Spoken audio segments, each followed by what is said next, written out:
मैं हूं आपके साथ मेघा। आप सभी देख रहे हैं नेक्स्ट 9 न्यूज़ और स्वागत है आपका इस खास रिपोर्ट में, जहां आज हम आपसे समाज सेवी अन्ना हजारे के बारे में चर्चा करने वाले हैं। अन्ना हजारे का नाम सुनते ही जहन में वो अनशन वाला दौर याद आ जाता है। उस दौर में मंच पर अन्ना हजारे के साथ अरविंद केजरीवाल भी थे, लेकिन अरविंद केजरीवाल ने अपनी महत्वाकांक्षाओं का साथ निभाया और अन्ना हजारे ने अपने उसूलों का।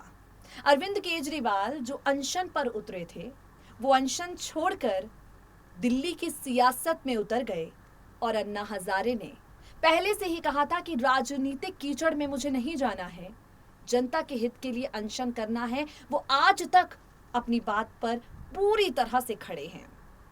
आप सभी जानते हैं कि अन्ना हजारे अब महाराष्ट्र जाने वाले हैं। उद्धव सरकार के खिलाफ एक बार फिर से आंदोलन का बिगुल फूंकने वाले हैं।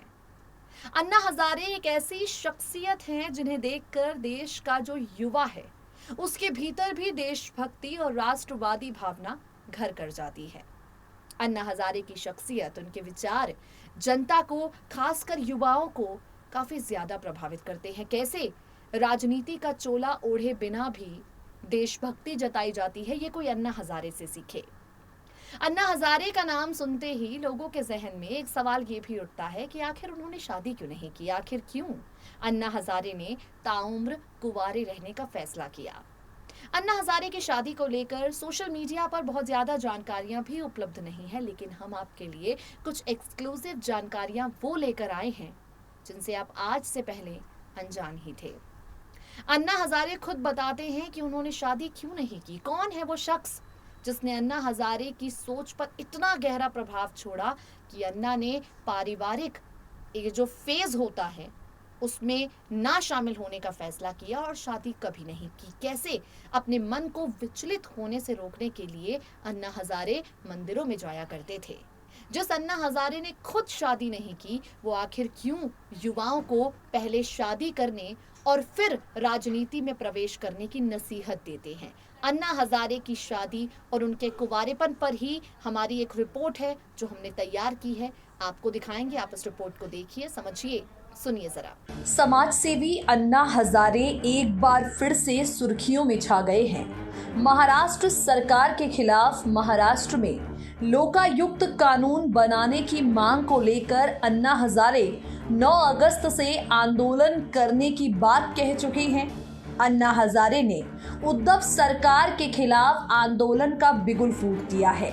खैर, अन्ना हजारे की शख्सियत कुछ ऐसी है जिसके चलते आज के युवा सबसे ज्यादा उनसे प्रभावित हैं। अन्ना हजारे के आम और सादगी भरे जीवन को लेकर अक्सर लोगों के जहन में कई तरह के सवाल उठते हैं। अन्ना हजारे ने आखिर शादी क्यों नहीं की, इस खास रिपोर्ट के जरिए हम आपको बताएंगे। आपको जानकारी दे दें कि भ्रष्टाचार के खिलाफ लड़कर जनता की सेवा और समाज हित के कार्य करने वाले अन्ना हजारे खुद अपने इंटरव्यू में बताते हैं कि आखिर उन्होंने शादी क्यों नहीं की।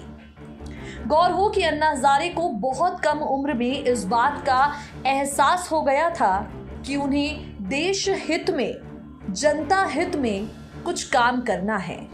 अन्ना पहले ही समझ चुके थे कि उन्हें शादी करके पारिवारिक जीवन यापन नहीं करना, बल्कि शादी से अलग हटकर अपने राष्ट्र के लिए कुछ करना है।